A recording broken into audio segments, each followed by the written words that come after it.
Good evening, everyone. I'm Mike Ajachi in for Lindsay Davis. Thanks so much for streaming with us. We're following a number of primary elections headlines this hour. Embattled Republican Florida Congressman Corey Mills has lost his bid for re-election despite being endorsed by President Trump.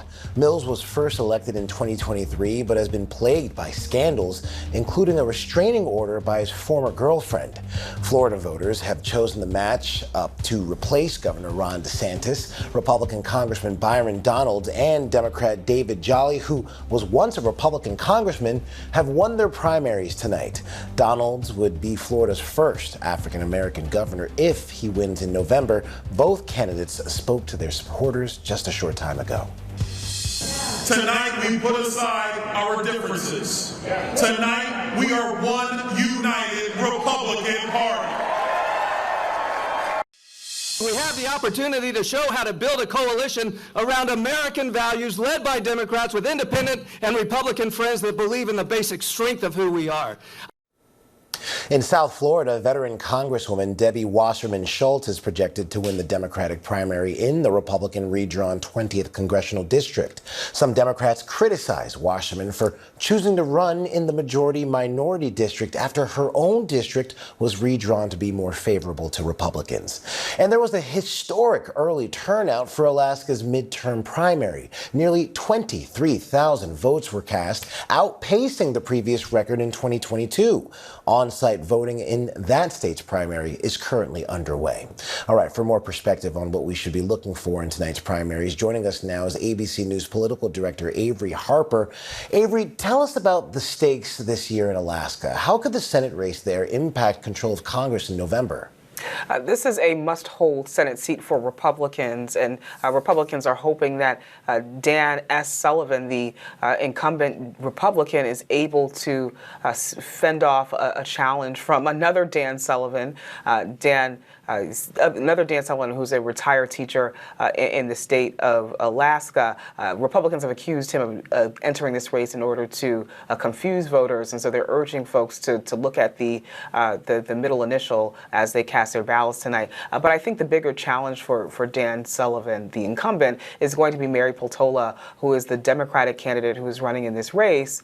And Democrats are hoping that the environment is favorable to Democrats in order for them to flip this. Alaska, is important to note, is a top four primary, so we'll see the top four candidates, regardless of party, head to the November election. Now, Avery, the Associated Press is projecting Republican Congressman Byron Donalds and Democrat David Jolly, who was once a Republican congressman, to the fact that they've won their primary races to replace Ron DeSantis as governor. What do you make of that matchup? Yeah, there's no surprise here this evening, Ike. I'll tell you, there are a lot of folks who thought that this was going to happen just as it did. For Byron Donalds, he has the endorsement of President Trump, which we know is very important in Republican primaries, as we've seen all throughout this cycle. He also has a massive war chest heading into the general election. What he doesn't have is the support of current Governor Ron DeSantis. And so in his remarks tonight, we saw Byron Donalds really extend an olive branch, touting and praising Ron DeSantis' leadership in the state of Florida. I think there are hopes that he will also campaign for Byron Donalds, but that remains to be seen. For David Jolly, he is a person who was once a Republican, became a Trump critic, and eventually switched parties. And Democrats are hoping that's the kind of Democrat that could make waves in a state like Florida, which we have seen shift sharply to the right in recent years. Yeah, Byron Donalds' massive war chest boosted by hedge fund billionaire Ken Griffin, who cut him a $10 million check in late July. Now, another race that's gained some national attention is the Democratic primary in Florida's 20th Congressional District. That majority-minority district was redrawn, and the Associated Press is projecting Democratic Congresswoman Debbie Wasserman Schultz is going to be the winner there. Now, what can you tell us about that race?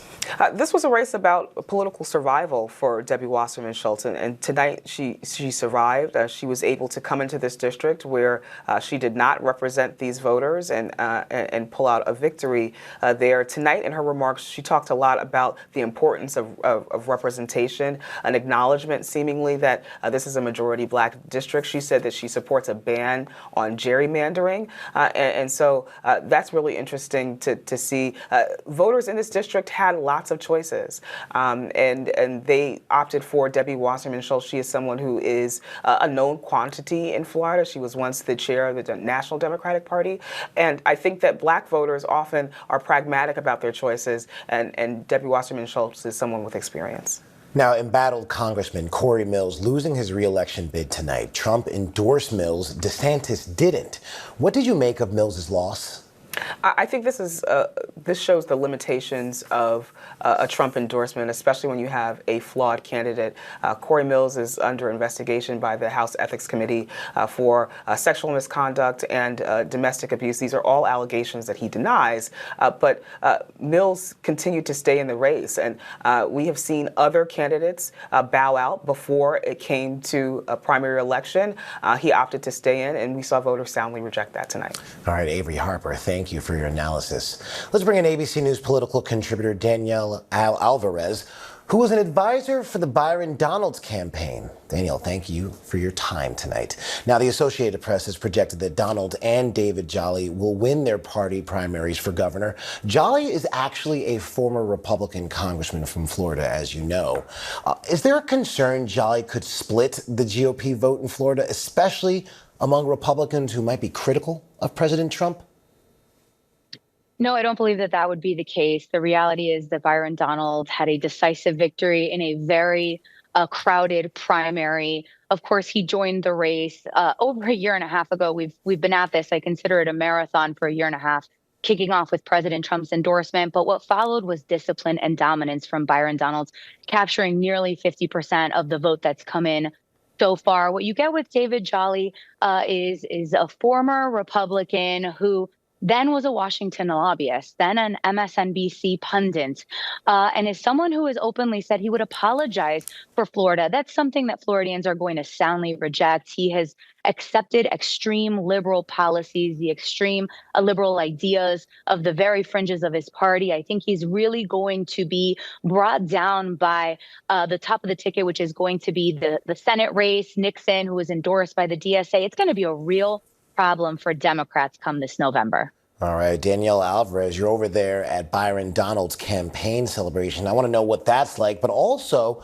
I want to talk about President Trump not endorsing Donalds, but Governor Ron DeSantis choosing not to.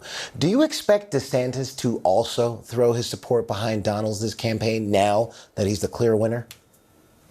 Well, we, of course, are incredibly excited to have received President Donald J. Trump's endorsement. We, of course, think that Governor Ron DeSantis has done an incredible job leading the state. Let's be real.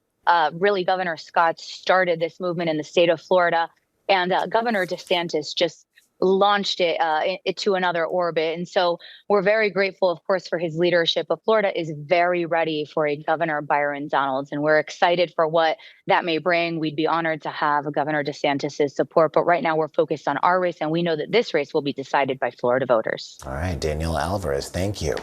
And for more analysis of tonight's primary races, let's turn to ABC News political contributor Christina Sinsoon Ramirez and Republican strategist who served as the national press secretary for Trump's 2020 campaign, Hogan Gidling. Thank you both for joining us tonight. Hogan, let's start with you. Why are both parties looking at the Senate seat in Alaska as key in the battle for control of Congress in November? Well, I mean, these margins are pretty slim for both political parties. You see that right now in the House of Representatives with Mike Johnson. Just 2 votes at any given moment can change the entire outcome of a particular piece of legislation. And you have John Thune over in the Senate, of course, with just a few votes there in his back pocket that he needs to get things over the finish line. So that's why you're going to see a lot of money spending these races, a lot of negative advertising, et cetera, a lot of get out the vote efforts, because the balance of power, of course, typically shifts for the party that's out of power in these midterm elections. And I think Republicans have enough money on hand to try and stop that trend, that historical trend, and buck the years past. But you know, it's going to be tough in this cycle, no question. Now, Christina, the front runner for the Democratic nomination tonight, former Alaska Congresswoman Mary Peltola, seemed to reject Kamala Harris's endorsement last week. We know a lot of Alaskan politicians tend to stay away from those national endorsements. So, Christina, what do you make of Peltola's campaign strategy here? Well, she's won in Alaska before, and she's done that by being distinctly Alaskan and speaking to that population. Alaskans are very independent in how they think about their politics. It's why you have someone like Murkowski as the senator that is also highly independent. And so she's playing into that. She's making sure that she's showing that she wants to answer not to traditional Democratic Party politics, but to ordinary Alaskans. And you've seen that on the campaign trail, her talking about the cost of living, talking about real issues that matter to Alaskans. And this race is so critical because we know that even though Republicans have gerrymandered districts like we saw happen in Florida, gutting of the Voting Rights Act, trying to pass the SAVE Act, trying to consolidate elections at the federal level, they are still going to probably lose control of Congress, and they want to make sure they can't lose control of the Senate. That being said, Trump's approval ratings are abysmal. And so Republicans, I think, are going to have a really hard time come November to trying to distance themselves from Trump, who likes to have a bear hold on the entire Republican Party, when most Americans believe he's been a total failure at the two issues that he was elected to win on, immigration and the economy. Now, Hogan, the Associated Press has projected that Byron Donalds will win the Republican primary for governor. What does the road ahead look like for him in the general election to replace Ron DeSantis, who was term limited this year? Well, I mean, Byron's a friend of mine. He and I did bus tours together for Donald Trump. He's a great candidate and an outstanding speaker, but also someone who gets voters and gets the hand-to-hand combat of politics. He goes around the state. He doesn't think it's going to be given to him. He likes to put in the work. Voters usually reward that. Florida, for all of its little weird pockets of liberalism, for the most part, it is a red state at this point. And I think he has a very good chance to continue the successes of Ron DeSantis, for example, in making lives better for the people of Florida. So he is the odds-on favorite to win this governor's race. I mean, everyone thought this was pretty much a foregone conclusion for him. He proved them to be correct tonight, and I think he coasts to the governor's office. However, Byron understands well what good politicians know, which is there are two ways to run races: unopposed and scared. He's going to run this thing scared. He's going to run it hard. A lot of money on hand for this one. I think he pulls it out pretty easily. All right, Christina, this is Florida's first primary election since the state legislature drew those new congressional maps that favored Republicans earlier this year. What role has redistricting played in some of tonight's races? Well, we've seen the power of democracy and ordinary voters be dramatically reduced in the state of Florida. Most Americans oppose partisan gerrymandering, which is what we saw happen in Florida. Now just 4 Democratic congressional seats that are left. Debbie Wasserman Schultz now representing a majority-minority district. Those voters did vote for her, but we have seen an overall silencing and diluting of the power, especially of communities of color. And this is not just a consequence or collateral damage. This is by design. This is by design to take us back 50 years and really gut the major gains that were required to protect communities of color in this country, to make sure that everyone's vote counted. And the last thing I'll say is, democracy is perhaps the greatest tool ever created by human beings to foment change. And because it is so powerful, because it is the great equalizer, it is always a threat to the powerful. And we are seeing our democracy be chipped away at left and right in Florida is sadly a shining example of just how dangerous it can be for all Americans. All right, Christina, Hogan, thank you both. Troubling news aboard the USS Benfold. The Navy destroyer lost power for 4 days last month, leaving sailors with no air conditioning, limited drinking water, and no working toilets. This latest incident now raising new questions about the health of the Navy fleet and the sailors aboard. Our Jonathan Carl reports from the White House.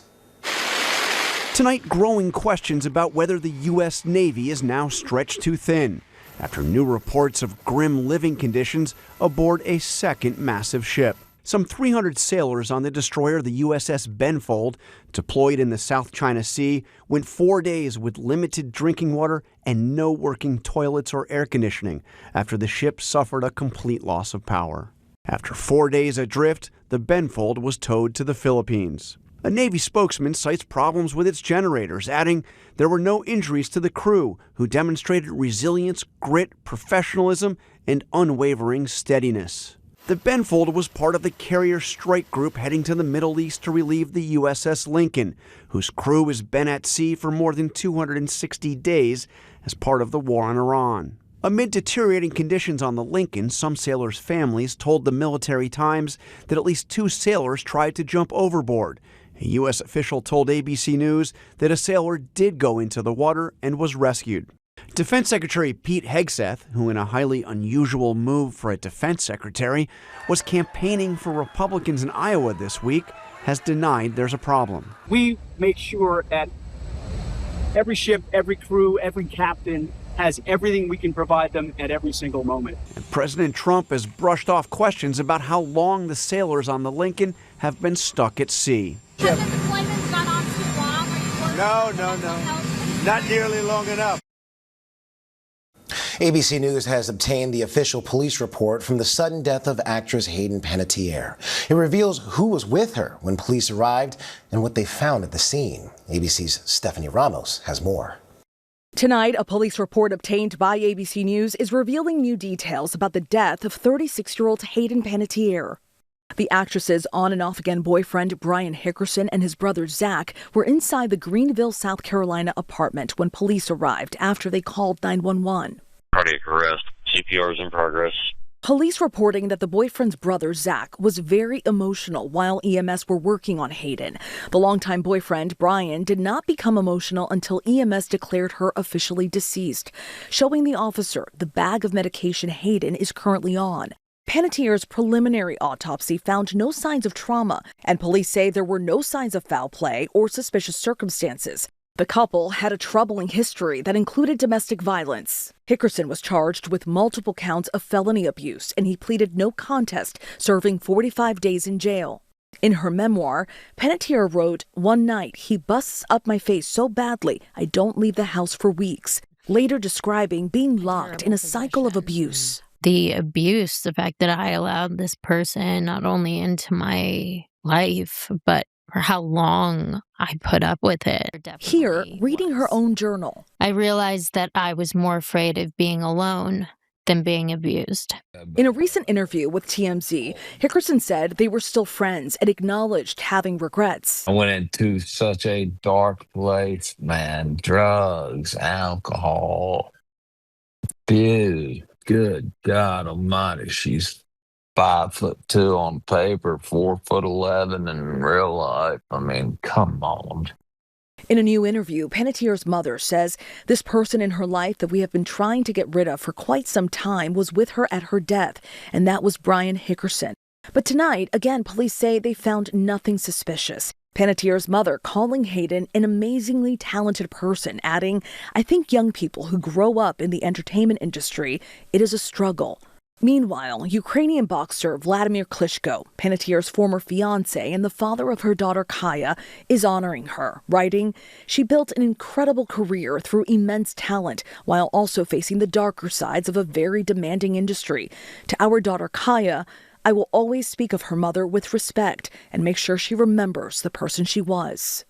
Emotional testimony today in the Lindsay Clancy trial outside Boston. Today, her mother-in-law taking the stand, speaking to her mental condition leading up to the deaths of her 3 young children. Here's our Aaron Katersky. Tonight, Lindsay Clancy's mother-in-law testifying the young mother was begging for help in the weeks before she strangled her 3 children in the basement, then jumped from a second-floor window, leaving her paralyzed. Lindsay was struggling. We were all very concerned. Susan Clancy described her daughter-in-law as nurturing, loving, a wonderful mother who confided that she had insomnia, was losing her appetite, and was growing anxious and sad. Did you find that Lindsay was interested at all times trying to get better and see doctors? Very much so. She was begging for help. Prosecutors questioned whether Lindsay Clancy was really in such distress. Did the kids come to stay at your house overnight so that she could get some sleep? No, they didn't. A psychologist who evaluated Lindsay Clancy after she killed the children and tried to kill herself described a phone call she made to her husband from a hospital bed. She had said that she heard a male voice ordering her telling her that she didn't have any choice, but she had to kill her children and then kill herself. But prosecutors argue Clancy knew what she was doing and carefully planned the killings. All right, police in Philadelphia are looking for a masked suspect seen chasing a female jogger down a street in a very chilling video. The suspect is accused of chasing multiple men and women and asking if they are ready to die. ABC's Rhiannon Alley has more. Tonight, a growing search for this masked attacker who Philadelphia police say is terrorizing people across the city. Chilling video released by investigators show a man wearing a disturbing doll face mask, normally seen at Halloween, chasing a female jogger near City Hall around 5:30 a.m. He's actively engaged in running up to people. It looks like he's attempting to scare or antagonize them. Watch as a woman jogs before sunrise. Seconds later, the suspect appears behind her, following her step for step as they disappear out of frame. Police believe he's threatened or chased at least half a dozen people. While he was harassing that jogger, the suspect held up a cell phone and said just 5 words that terrified the woman. He's holding a cell phone up in front of her, at which time he asks her, "Are you ready to die?" Jamaica says when that suspect turned his attention to her, she screamed and kicked the attacker in the chest. I blocked my face, made sure that my center line was protected. And then he also started to put his hands up, but I could tell that he had never been in a fight before. Police say the suspect is seen using a cell phone, appearing to film the terrifying encounters. Intelligence units now scouring social media. He's also observed, which is a tell, holding a cell phone in his left hand, and the screen appears to be lit during much of our video. So it's a clear indication that he's filming this for his own purposes. And opening statements have concluded in a landmark case against Meta over child safety claims. Several states are accusing the company of deliberately designing its platforms to get children addicted to social media. Meta disputes these allegations, and the tech giant faces possible penalties of up to $1.4 trillion. Let's bring in ABC's technology reporter Mike Dubusky to break it all down for us. First of all, $1.4 trillion, that is a lot of money. Oh my gosh. So can you walk us through how all of this came to be and essentially what unfolded today? Yeah, of course. Like, this goes back to the very core of Facebook and Instagram, which are, of course, the flagship products of Meta. What this lawsuit from originally more than 30 state attorneys general says is that features baked into the very core of those products are intentionally designed to be addictive, especially for young people. And what that resulted in was all sorts of negative health outcomes, everything from anxiety to depression to, in some cases, suicidal ideation. Now, Meta has defended itself in this case and said that, yes, there is a teen mental health crisis going on. Yes, social media plays a role in that, but it's a small piece of a large puzzle, right? That drawing a direct line between those two things oversimplifies a complex issue. And that is a defense they've used in other cases in the past, Ike. What is for certain is that this could potentially be a real existential threat for Meta. You mentioned the $1.4 trillion figure there. Even if it ends up being far short of $1.4 trillion, we're talking in the hundreds of billions of dollars. And when you're considering that there are several cases out there like this, not only that Meta is currently appealing in New Mexico and California, but also coming down the pike, that's a lot of money, even for a company as big as Meta. So what could happen next? I mean, could we see Mark Zuckerberg on the stand? Certainly, and that is very much in the cards, Ike, that Mark Zuckerberg could take the stand in this trial, as could Adam Mosseri, who is, of course, the CEO of Instagram. We are expecting to hear testimony from psychologists and medical experts about the actual conditions of young people on these platforms. It's important to note that lawyers for the prosecution here have said that they're not actually going to put children on the stand. But again, this really just goes back to the fact that Meta is facing these mounting legal challenges. They said recently in a disclosure that in the last quarter alone, they spent $2.4 billion just on legal expenses. That's before we get into any potential fines, any potential changes to their algorithms or to their feature sets that they need to make. Again, as we've been saying, pretty existential threat here. Yeah, these are significant penalties. Mike Dubusky, I know you'll be following it for us. Thanks a lot. No problem. Now to the dangerous heat wave across the country. More than 85 million Americans are on alert from California to North Carolina as temperatures reach record highs. Chief Meteorologist Ginger Z has more. Tonight, for more than 85 million Americans from California to the East Coast, it is dangerously hot. A record-setting 100 degrees in Miami, even hotter with the heat index. Yes, it's summer, but this is hot even for South Florida. 100 ties Miami's all-time hottest temperature on record. Outside Tulsa on Monday, lightning from a powerful thunderstorm igniting these giant tanks of natural gas. Typically, here in New Orleans or southern Louisiana, when it rains, a lot of times that cools things off. Unfortunately, it's just simply gonna be hot. It felt like 106 in New Orleans today. The Southwest dealing with extreme heat too, and drought. The Colorado River, a critical water supply for parts of 7 states, dangerously low after a nearly snowless winter. Reservoirs like Lake Mead and Lake Powell both hitting record lows. More than half of that water used for agriculture. Ginger Z joins us now. Ginger, when can we expect some relief from this heat? I wish I had some relief for you, Ike, but a lot of these places that I'm about to show you on a map are going to be going right through this weekend and into early next week. So let's talk about it. Miami hit 100 degrees today, and you say, oh, isn't it Miami in the summer? Well, no, they don't get that hot for an actual air temperature. They've actually only ever hit 100 degrees one other time in all recorded history, going back to 1895. Tomorrow, they'll go for a heat index of 107. Extreme heat warnings from Tallahassee and Savannah up to Wilmington, back to Oklahoma City and Little Rock. And this area is going to stay hot all the way through the weekend. Charleston, for example, has been 95 degrees or higher for the last 9 days in a row. And tomorrow they'll get close. They could drop a little below that, but the Fields Lakes will easily be at close to 110. Savannah, Orlando, all these numbers are staying very steamy. Remember, humidity is a big part here. But if you go to the Southwest, it's all about the actual air temperature. And there are extreme heat warnings from Las Vegas to Phoenix, Tucson included there. We're going to keep these through the end of the week, and there is some moderation as we go into the weekend. One other thing that gets fueled by heat would be storms. And overnight tonight, there is a level 2 out of 5 for severe storms that includes Kansas City, damaging wind in the overnight hours. And then see where 7 a.m. St. Louis is getting blasted by that time with thunderstorms. So we'll be seeing more of this action as we go through this week. Ike. All right, Ginger Z, thank you. Coming up, surveillance video shows dozens of thieves ransacking a liquor store, the tools they used to cut through a lock on the gate, and how police say they stopped officers from getting in. Plus, our Britt Clennet takes you inside a factory hoping to win the humanoid robot arms race, what they say this technology could one day do.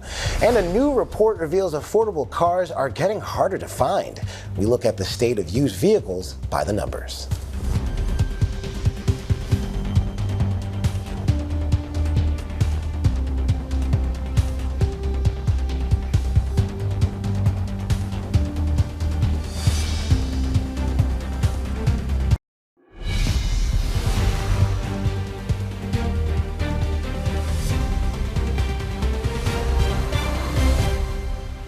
If you're in the market for an affordable used car, you may have a tough time. A new report reveals that used cars are rapidly disappearing from dealer lots, leaving budget shoppers with significantly older, higher mileage vehicles for the exact same money. Let's examine the state of used vehicle market by the numbers. The average price of a 3-year-old used vehicle hit a record second quarter high this year of more than $32,000. That's up 4% from just a year ago and more than 15% from 2021, when pandemic-era supply constraints first began reshaping the used market. Now, the share of used vehicles sold under $20,000 has fallen from 55% of the market in 2019 to just 32% today.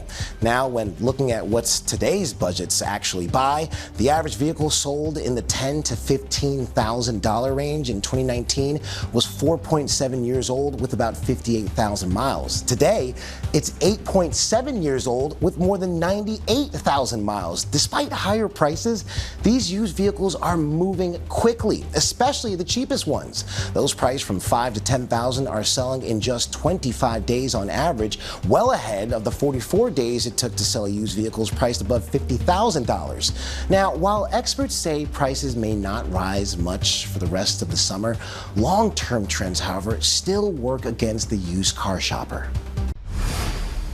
With more on all this, let's bring in Edmunds Director of Insights, Ivan Drury. Ivan, thank you for joining me. Why is it so hard to find an affordable used car, and who is most affected by this new report? You know, literally everybody in the market is being affected. And the thing is that there are vehicles out there. It's just people have to reset their expectations. That is very difficult given that the last few years have been nothing but turbulence. And in the used market, we've just seen prices increase year after year after year. Now, let's get to the tips when looking for a good used vehicle. What are some strategies that can help shoppers get the most for their money?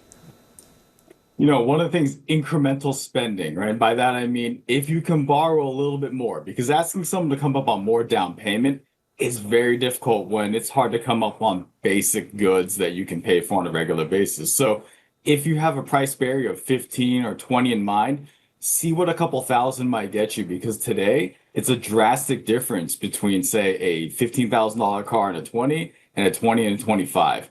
It's another area you can look at is kind of like off-lease vehicles. Look at that 2- and 3-year-old subset of vehicles. Sometimes they're certified pre-owned. They might even come with incentives, something like low APR financing or cash back. Now, Ivan, since affordable vehicles are disappearing, could electric vehicles be a good alternative? You know, if you're on the fence for electrification and you're debating on used, it literally is the best place to go. It is one of the areas that we've seen massive depreciation because those vehicles, when new, were sold with heavy subsidies, heavy incentives. That's translated into the used market. It literally is the biggest and best spot for someone to get a value proposition vehicle. All right, Ivan Drury with the information we need. Thanks a lot. Coming up, why Google is buying internal data from the now bankrupt Spirit Airlines, and what started as an act of neighborly kindness ended with this man's car crashing into a pool. We'll have the details.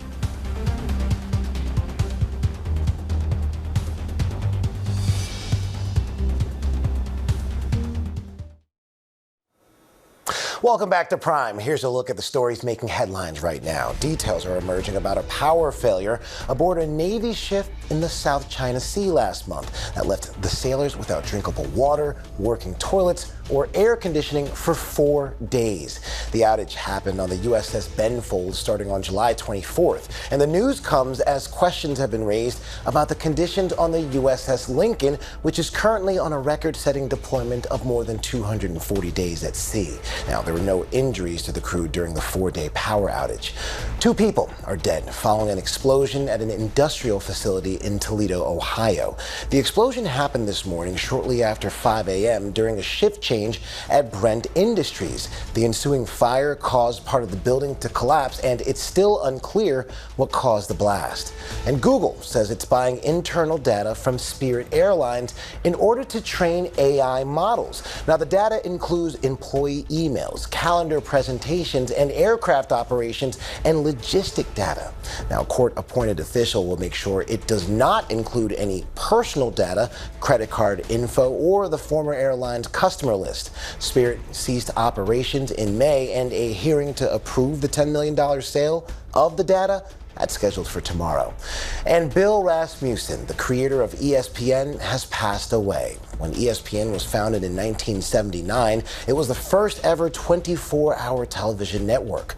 Current chairman of ESPN, Jimmy Pitaro, called Rasmussen a remarkable man. Longtime anchor Chris Berman said Bill was our George Washington. Rasmussen was 93 years old. Coming up, a popular popsicle is being pulled off the store shelves. We'll tell you why these fruit bars are the latest product to be recalled, and pulling back the curtain on the Chinese humanoid robot market. It's advancing at a rapid pace, and we get a behind-the-scenes look at the world's largest producer. That's next.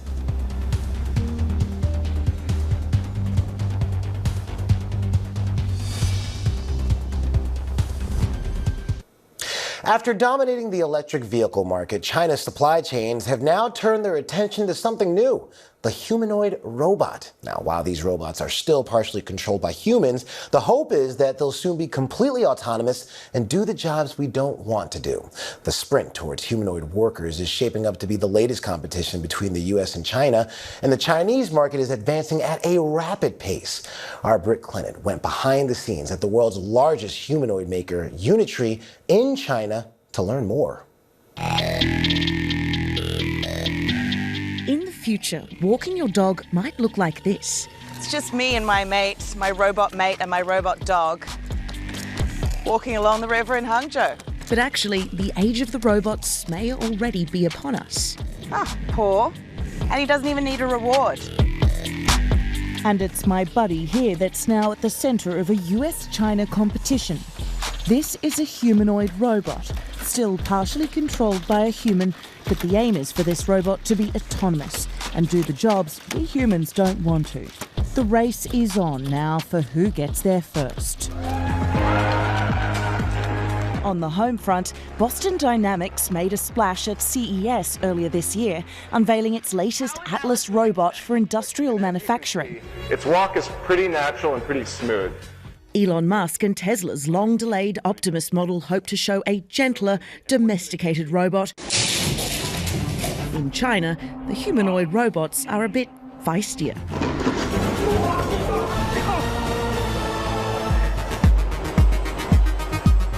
Having dominated the electric vehicle and consumer drone markets, China's supply chains and manufacturing ecosystems are now steering towards mass-producing humanoids. The Chinese government has designated humanoids as an industry of the future and crucial pillar in the country's current 5-year economic plan. Last summer, they held the first international humanoid robot games in Beijing, where the Chinese robot startups swept the events, including industry leader Unitree, whose models won 4 golds in events like the 4x100-metre relay and the 100-metre race. Unitree is trying to make their humanoids affordable for all and ubiquitous. Standing 4'4", Unitree's G1 model is the first humanoid model to cost under $14,000. You may have seen them fighting, like here for UFC CEO Dana White on his recent trip to China. Oh. But regular people are buying them too. In Hangzhou, China's humanoid valley, we meet our first humanoid in the wild. Something of a local celebrity. Meet Benny, a dripped-out robot influencer and his human live-streaming partner, #1 sister. He's an internet star, she's saying. He's very famous here in Hangzhou. Benny spreads happiness, she says. It shows. Benny has nearly 150,000 followers. And he turns out to be a bit of a flirt. I have seen it all now. A humanoid robot acting like an unruly teenager or child running away, running after girls down the street. Under all that, Benny is also a Unitree G1. Hello, ABC News. Benny here. Stay fabulous. Enhanced with an AI created by his owner, he speaks with me in English. Every chat with you makes my circuits sin. Well, that's very sweet. At Unitree's headquarters, they show us their G1s going head-to-head. And I couldn't resist jumping in. Do you reckon you could take me on? Let's give it a go. With humanity's future on the line. It's actually quite fun. And quite a workout. It's hard not to take it a bit too seriously. In your face. The majority of Unitree's customers are university researchers, pushing the robot's abilities. Teaching G1s how to backflip and recover from even more abuse than I clearly was able to deliver. And it's working. Within a span of a year, their robots went from dancing like this at last year's Lunar New Year's celebrations to this at this year's. They dance, they box, kung fu. Many people will ask, how are they actually useful? When you see our robot do the kung fu dancing, we want to showcase our high performance in the motion control. So movement is the fundamental. Once the robot can keep the balance under the very extreme circumstance, Then the next step is get into our daily life to assist the human. So is the idea to have one of these or one of those in everyone's household, that it's going to be like having a smartphone or having a drone?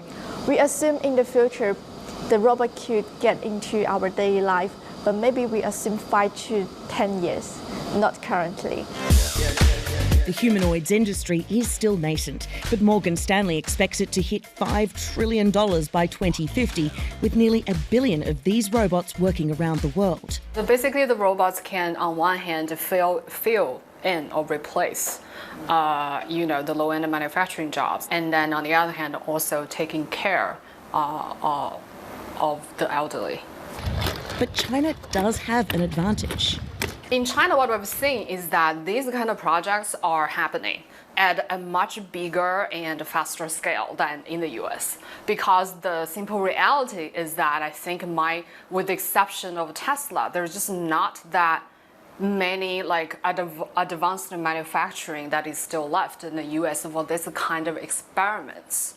Does that mean that the US cannot win this humanoid robot race? The US still commands the lead when it comes to really cutting-edge research. What the US does not have at the moment, and for several years to come at least, is the places to apply that research.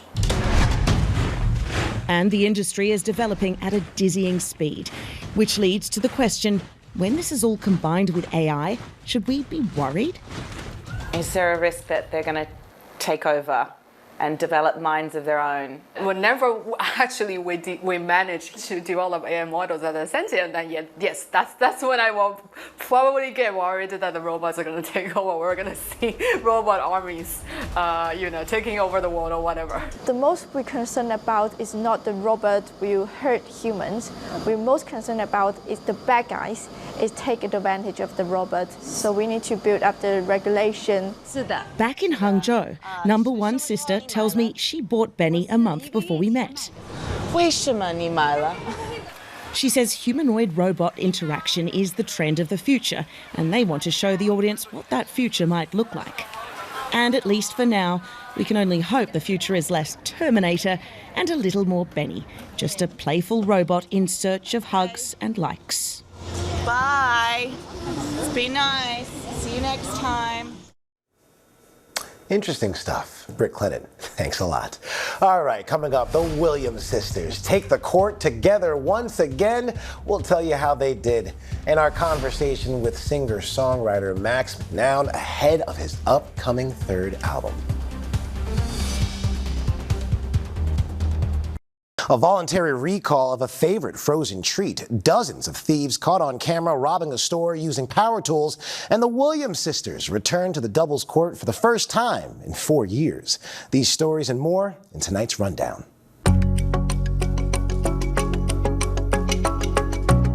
The company behind Outshine Fruit Bars is issuing a voluntary recall over concerns they could contain glass. The alert is impacting 5 flavors sold nationwide in 6-count boxes. No word yet on how many pieces of glass may have ended up in the fruit bars, and no illnesses or injuries have been reported. An unlikely and unwanted surprise for homeowners when this man crashed his car into his neighbor's pool in Massachusetts. The driver of the car said the driveways for both homes have steep hills, and he believes the brakes on his car failed. The packages he intended to bring to his neighbors were unfortunately in the car's trunk, but as fate would have it, one of the packages contained chlorine tablets for the pool. And dramatic surveillance video shows dozens of thieves in Bellflower, California, ransacking a liquor store in a takeover burglary. Unknown suspects in the front used power tools to cut the lock to the gate. One of them even disabled the outside camera. As the crowd started pouring in, suspects were seen grabbing everything from beer to snacks. Police say at least 100 vehicles were blocking the roadway outside, making it difficult for officers to access the store. And best-selling fantasy author Sarah J. Maas has revealed the titles and covers for the 6th and 7th A Court of Thorns and Roses books. Book 6 comes out October 27th, titled A Court of Splintered Harmony. And Book 7, which will be published January 12th of next year, is called A Court of Forgotten Melody. And after 4 years apart, Serena and Venus Williams were back where they had made history together so many times, on the tennis court. But it wasn't the ending they were hoping for at the Cincinnati Open. The Williams sisters, with a combined age of 90 years old, took on Marta Kostyuk and American Peyton Stearns, combined age 48. Youth prevailed in the first set, Kostyuk and Stearns cruising 6 games to 2, but it was a different story in the second set. The sisters roaring back in vintage Williams style, breaking serve twice to take the set 6 games to 1. But ultimately, the Williams sisters fell short, dropping the tiebreak 10-8 and losing the match. The MTV Video Music Awards nominees have been announced, with Taylor Swift and Madonna leading the charge. Madonna has 11 noms this year, while Taylor Swift picked up 9. Other top contenders include Ariana Grande and Sabrina Carpenter, Bruno Mars, Pink Pantheress, Zara Larsson, Shakira, and Tate McRae. Fan voting for this year's awards is open for 13 categories, except for Best New Artist. The VMAs will broadcast live from Los Angeles September 27th.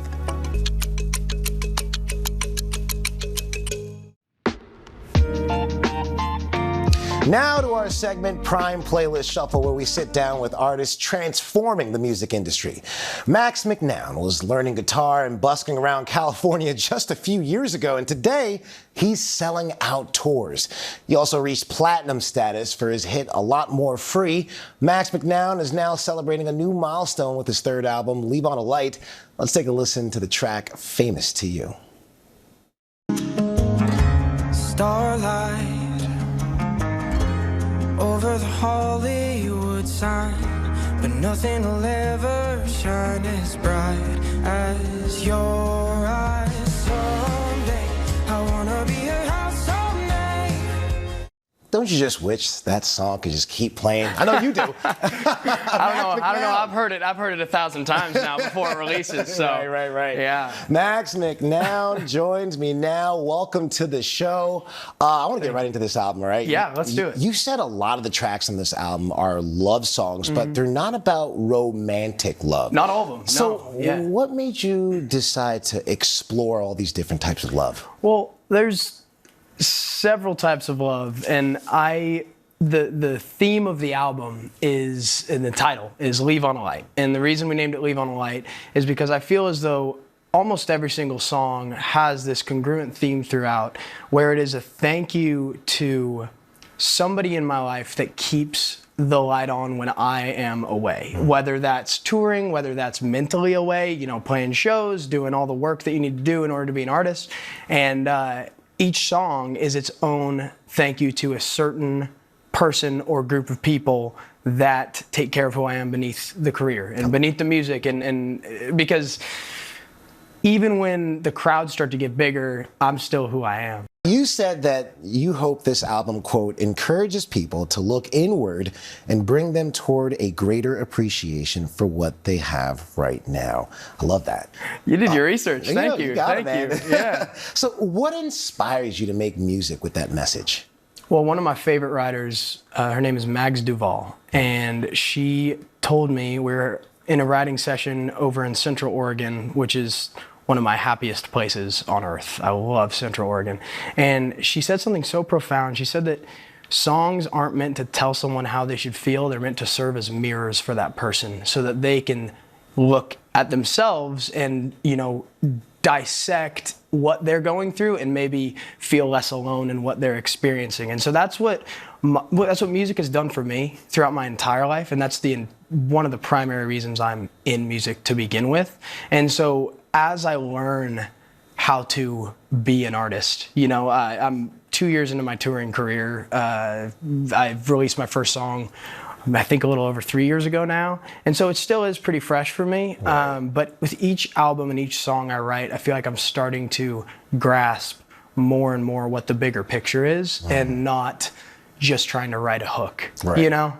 This last year, you were on Prime right here on ABC News Live for the first time. We actually joked that, essentially your debut interview was with us. Yes. Now you've skyrocketed. You're selling out, all kinds of stadiums, a multi-continent tour. Yeah. How does this all feel?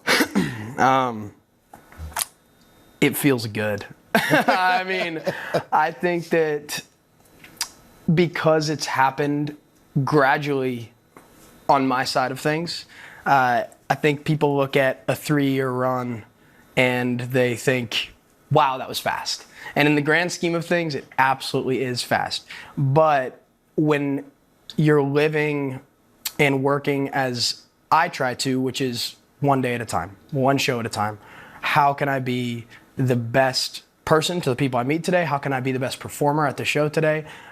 How can I be my best self today? I love this. Max, my man, congratulations on the success, my man. Of course. Yeah. And thank you so much for having me. Absolutely. Thank you. And you can listen to his new album, Leave on a Light, starting September 25th, and he's currently on tour.